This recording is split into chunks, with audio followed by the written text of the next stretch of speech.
Chick-fil-A's values are not Chicago values. We are Chicago, a city built on gambling, corruption, murder, and ballot stuffing. Not intolerance. By the way, for all you cities out there who believe you can pass a zoning ordinance against homophobic sandwiches,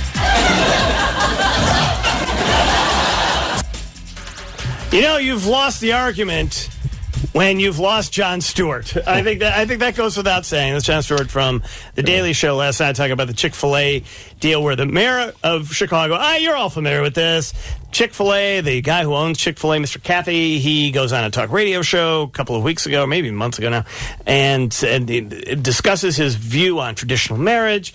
That offends some people because there's a lot of people who would like to see gay marriage be legal in America.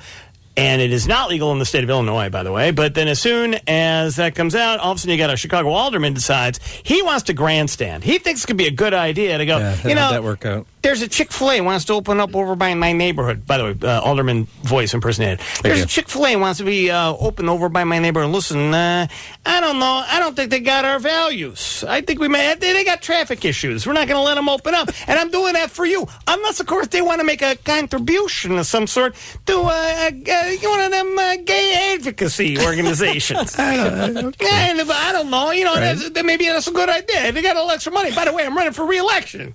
Anyway, so... Is he also defending Drew Peterson? Same guy? Same guy. Let me ask, can I just say something very quickly here? Because I can't let this go, Ro. Yeah, go ahead. You're a lifelong Chicagoan. Within city limits, Chicagoan. We're all Chicagoans here. I'm Chicagoland. Grew up in the south suburbs. Let's face it, we rip on Chicago when it deserves it, which is pretty much every day for various things. But we're also proud Chicagoans. And I just want to say something to Jon Stewart, New Yorker, as he ripped into Chicago there, and maybe in this case, rightfully so. Jon Stewart, New Yorker, I would say to you, I'm sorry we didn't rip off the Native Americans for our homeland like you did. And by the way, why don't you watch a little movie called Gangs of New York so we can look at the origins of how things happened in your town, my friend. Have a nice time in your giant glass house. Continue, please, Ro. And by the way, just so you know, John, the Native Americans beat us here at Fort Dearborn. There you go. Yeah. Anyway, the point we're trying to make here is that this is a cockamamie idea. It's a cockamamie argument to make that just because a guy is the CEO of a company, he holds political beliefs that a lot of people share. Maybe not everybody in Chicago shares them. Some people do, I'm sure. But and these are not even views I share, or even Rich doesn't share either, right? Kathy's I do not share his opinion. No, I don't share his opinion either. But damn it, the guy has a right to his opinion, and it is anathema to the American spirit, let alone letter of the law, to all of a sudden stop a guy from opening a business and using every one of the Chicago levers and thuggery, whether it is real or perceived, that this city has become emblematic of, to try to stop a guy from opening his business, and then to have the mayor jump in and go, I don't think he's got the values either. I'll tell you that right now. I don't think he's got the values. What the hell's he talking about?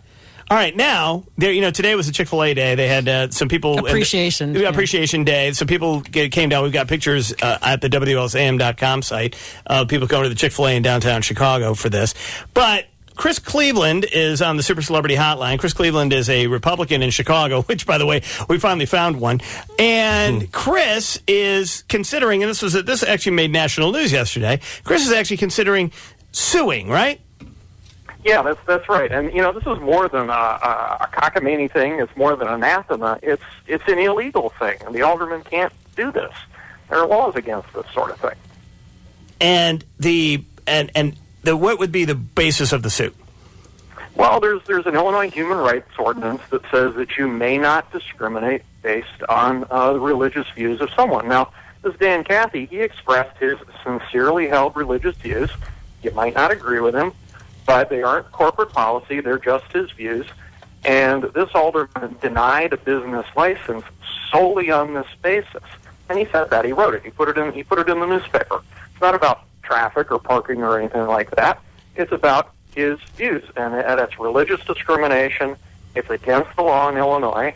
And we filed a complaint with the Attorney General today. And can your group sue civilly here?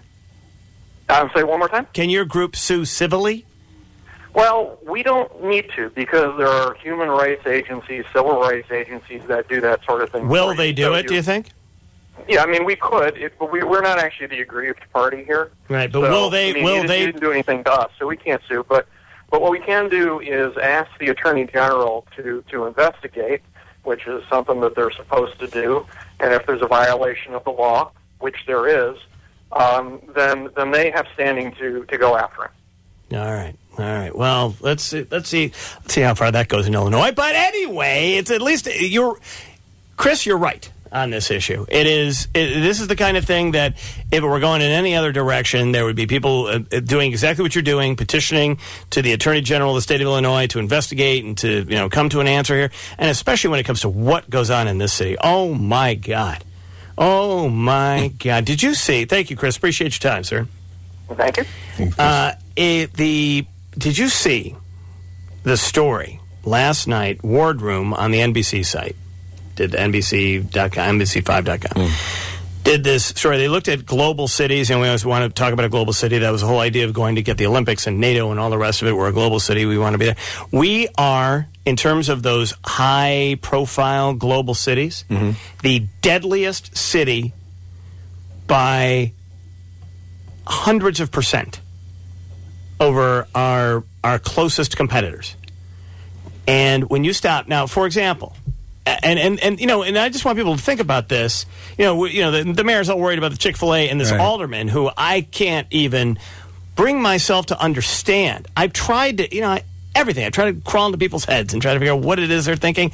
I, to this moment, still, and this guy premeditated this. He thought it was a good idea that he was going to go down this line. Chicago, and this is a per 100,000 residents. It's a ratio. Per 100,000 residents, murders per year. Tokyo, less than 1.5. 0.5 murders a year. New York. All right, let's get to the United States here. All right. 6 murders a year. Los Angeles, 7. And this is per 100,000. Per 100,000 people living in Chicago. In Chicago, 19. Jeez. Think about that. Brazil, Rio de Janeiro, where they go, it's real dangerous. 17. This is what the mayor needs to be spending every waking moment concerned about, not Chick-fil-A. Correct.